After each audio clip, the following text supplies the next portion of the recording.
mu minota 30 mbere yuko randevu igera imvura iraguye.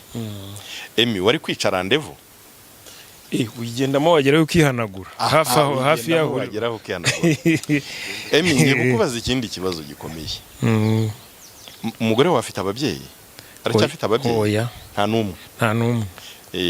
Icyo gihe yari abafite ariko bagiye Nyagasana batuza heza. Ariko niba icyo gihe umurambagiza yari abafite.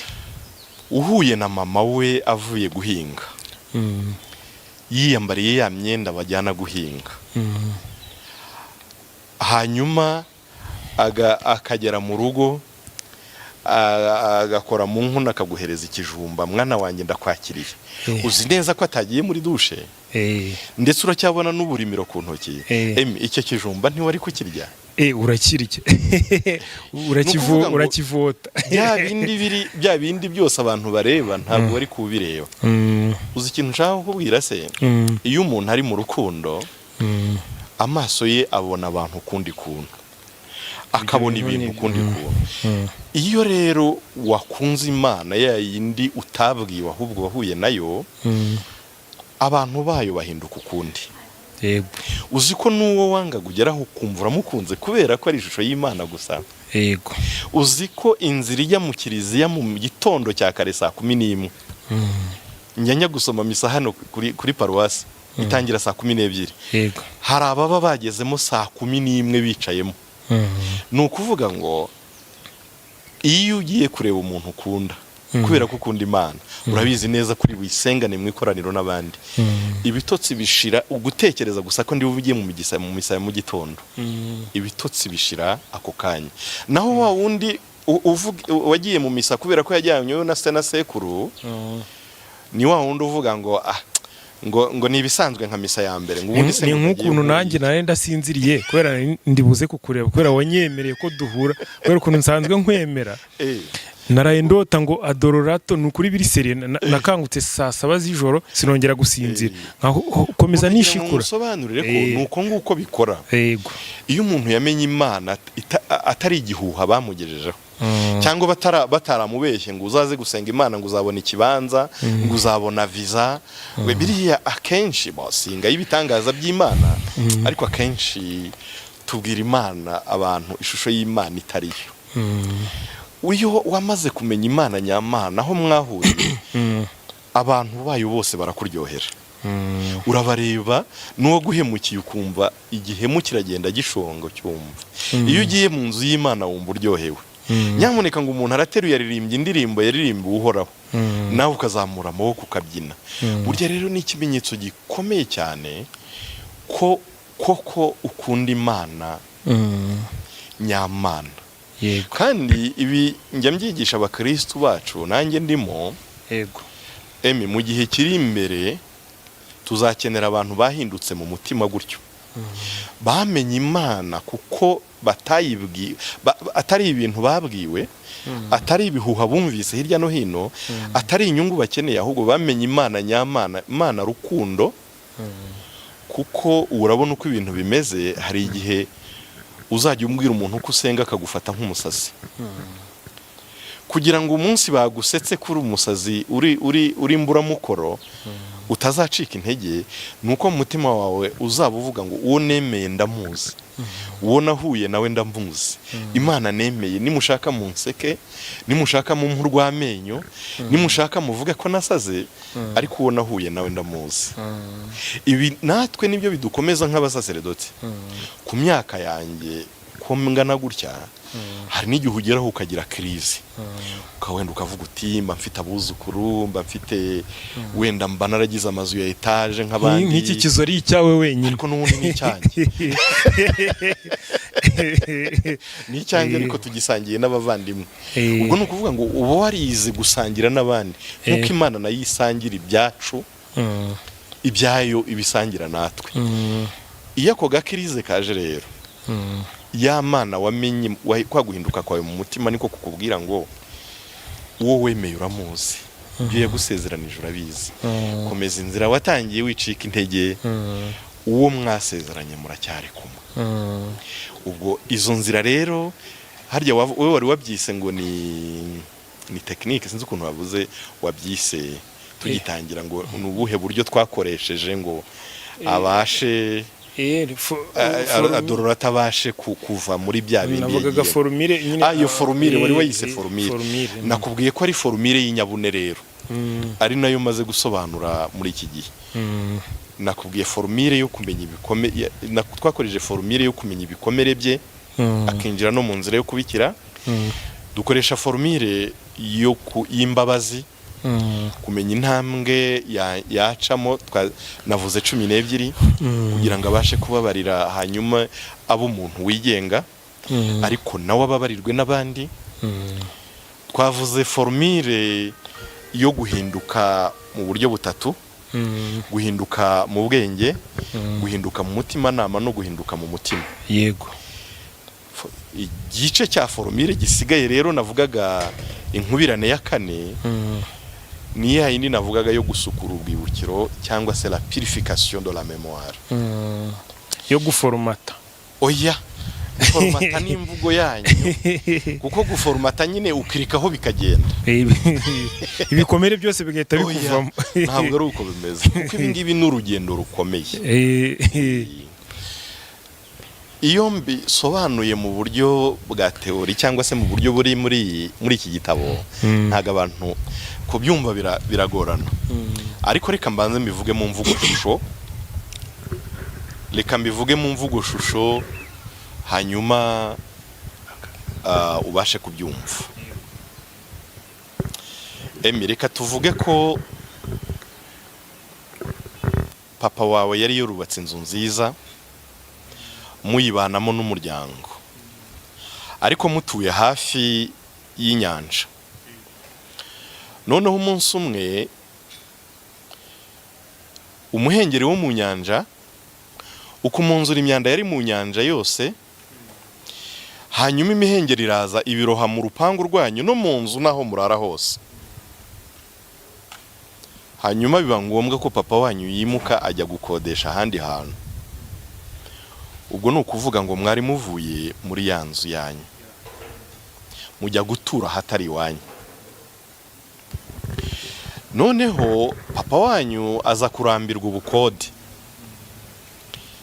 arambiwe ubukode ashaka gusubira mu nzu ye kuko inyanja yari yaratuje agiye mu nzu yasanga ibikoresho byose byarimo byarengewe n'umwuzure kandi byaranduye intebe zarimo zarengewe n'imyanda yo mu nyanja ibitanda n'uburiri za matora byarimo byarengejwe na ya myuzure yo mu nyanja ndetse na za stoke zose aho mwabikaga ibintu nabyo byararengewe noneho papa wawe ahitamo kubera ko yabonaga bimurenze ashaka undi muntu umenyereye kandi uw'inzobere muri rehabilitation ubwo no kugira gutera nukongera kuvugurura inzu atumira umuturanyi we wari ufite ubuzobere mu kuvugurura inzu yabanje kumwicaza muri saro amwereka uko ibintu byose biteye amutembereza no mu nzu yose nuko aragaruka amwicaza muri saro amugisha inama iyo nzobere muri rehabilitation cyangwa mu kuvugurura inzu yarabanje amubwira ngo ibi bintu ntitwabikorera rimwe kuko byatuvuna cyane reka duhere muri saro hanyuma tugende duhanagura intebe ku yindi bahera ku ntebe zitari zaranduye cyane bicaraho ari babiri akajya amubwira ati tuzahanagura iriya duhanagura iriya twoze kiriya twoze na kiriya bamaze kubyoza baza gusanga hari ibikoresho byinshi byari birunze muri saro ariko bitagenewe saro noneho aramubwira ati ibi bikoresho bitagenewe saro genda ubyimura bijyana muri stoke y'inyuma noneho hasigaremo ibigenewe kwakira abantu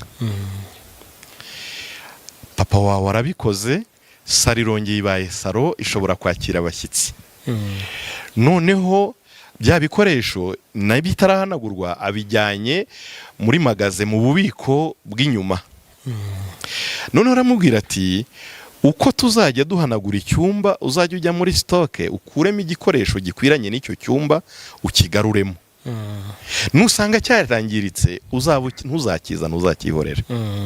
iyo shusho urayibona? ndi kuyumva. Iyo ni inzira rero nakwita yaciwe na Yohani w'umusaraba, Jean de la Croix. Bivuga ngo mu buryo bwacu bwa kiliziya dufite ubuhanga bwo kuba twasukura ubwibukiro bwacu, ariyo memoire. Jean de la Croix rero aravuga ngo ikintu cya mbere dukora c'est la dépossession de la mémoire, cyangwa se guhara memoire yacu. Wewe wabyise ngo ni uguforomata. Ariko guforomata ibintu bitandukanye, ibyo bita bigenda. Oya, ibi ngibi bifata umwanya. Bifata umwanya. Yohani w'umusaraba rero akavuga ngo hari ibintu byinshi biri mu bwibukiro bwacu byazanywemo n'ibihe n'amateka mabi twanyuzemo. Impumuro mbi, amashusho mabi, abantu wabonye bicana, abantu wabonye bagiye kukugirira nabi, abantu wabonye bagirira nabi mugenzi wawe, ibintu wabonye mu mafilime hirya no hino bikagenda bikajya mu buhunikiro, mu bwibukiro bwacu, noneho bikaduturamo ku buryo n'iyo uryamye biza wowe utabizi. Naba mpuye nawe Emi nakubonagamo umuntu mwiza, noneho hakaza kuzamo ya shusho y'umusore ugira nabi, ngahita nyikubonamo. Ubwo urumva ya mashusho ambuza kuba uwo ndi we nyirizina. Yohani w'umusaraba rero avuga ngo ikintu cya mbere ni ukureba umuntu udufasha kuvana bya bindi bitari ibyo mu bwibukiro, bitari muri ya saro, bitagenewe muri saro, bikajya ahandi hantu. Noneho byajya ahandi hantu muri saro tukicazamo umushyitsi mukuru ari we Mizero. L'espérance. Ariko urumva Esperance mugire Yezu, mugire Imana, mugire donc Amizero. Ayo Mizero rero yatuye muri ya saro, tuvuge ni wa muntu umenyereye kurehabilita, noneho ni nawe ugenda atwereka ibyo dusukura n'ibyo tujyana inyuma mu bubiko bw'inyuma. Tukazisanga muri saro hasigayemo ibikoresho byo kwakira abantu, tukazisanga saro yacu isigaye ihumura neza. Aho rero no gusukura ubwibukiro bwacu. Niho navugaga ngo iyo Adororata ahuye n'impuhwe akigiramo Amizero, ubuzima buhindura impumuro. Yasara irongera igahumura neza, ukaba uko wakwakiriramo iki abashyitsi. Ubwo ni ukuvuga ikiyemi, ni ukuvuga ngo ya Mizero yakwibukije iby'Imana yagukoreye byose. Ya Mizero atuye muri wowe arakubwira ngo Emi, buriya ntiwari ubizi, nubwo uvuga ngo Imana yaraguhemukiye kuko yaguteje amabandi, ariko burya yaguteje amabandi akwiba kompiyuta, ariko burya yakurinze, hari uwagombaga kukwica yabujije kuza. Ugatangira kubona ko muri bya byago wagize ahubwo akaboko k'Imana kare kare. Hari umugabo ngo imvura yanyagiye afite inote nyinshi mu mufuka avuye kuri banki, ariruka avuma Imana ati urabona koko ukuntu nagiye kubikuza none inote zanjye zikaba zinyagiwe zigacika. Ariko ubwo ntiyarazi ko hari amabandi yaramutegereje ngo amwice. Aranyagirwa ku buryo atari kibasha no gufata intwaro. Ageze inyuma y'ishyamba yaranyuzemo nibwo yamenye ko hari amabandi yaramutegereje ngo amwice. Urumva mu bwibukire bwo harimo Imana yamuteje imvura imucira inote. Ariko amaze kubusukura yabonyemo Imana ahubwo yagushije imvura imurinda amabandi yari kugira gute, abura amafaranga ariko abona ubuzima. Nguko uko ya Mizero rero agenda asukura akakwibutsa byinshi Imana yagukoreye, noneho ugasigarana ahubwo mu bwibukiro bwawe hatuyemo ibyiza by'Imana. Niho uzasanga umuntu yari yarakomeretse ariko ejo ukazamusanga ejo abyina ngo mu ngoro y'Imana harangwa ibyiza, kuko ibibi aba yaramaze kugira gute kubishyira ahandi hantu. Yarabijyanye induba. Nuko oya, induba baba babitaye burundu. Yohani w'umusaraba ntavuga ngo barabita, ahubwo muri bya bindi twakekaga ko ari bibi,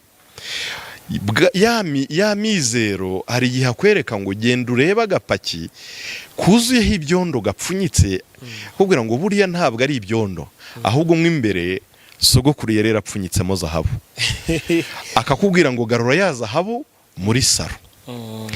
ari nko kukubwira ngo Emi wakekaga ko ari umwanzi wawe, ariko burya aho ukeka ko yaguhemukiye, aho ukeka ko yakubeshyeye, hari abantu yabeshyaga kugira ngo boye kukwica. Yababwiye ko udahari kandi uhari, ugira ngo akubujije umugisha, kandi we yarabigijeyo bari baje kukwica. Ako kari agapaki kabi, none uraje usanze kari gapfunyitsemo iki? Zahabu. Umuntu warebaga urujisho cyangwa se ijisho ribi, umuntu wavumiraga ku gahera, ukazamenya ko burya ahubwo yaragukoreye, yakurinze ibibi, noneho ugatangira nawe kumukunda. Ese uko igitabo cyose nakivuze, abantu bazasoma iki? Ahubwo se ko abantu batangiye kuryoherwa, ngende kubibona, abantu bashaka ko uzabafasha. Hari abantu benshi imitima yabo yajemo bya bintu byavuye mu nyanja, kandi twabonye wowe kuba ko wafashe Adororata wamufashije, bashaka kuzabafasha nabo nyine donc kuorganiza kurehabilita inzu zabo. Bashobora kubisanga he, tuvuge yenda bitari muri iki kiganiro, cyangwa abashaka kino gitabo, cyangwa ibindi biganiro byawe, cyangwa n'abagushaka bakubona bate? Muri ibyo uvuga, ubundi dufite amasantere cyangwa se amasanga tubera bishinzwe kugeza ubu. Hari ingoro y'impuhwe z'Imana mu Ruhango, ubundi buriya iriya ngoro yaremewe ba Dororata cyane. Hariya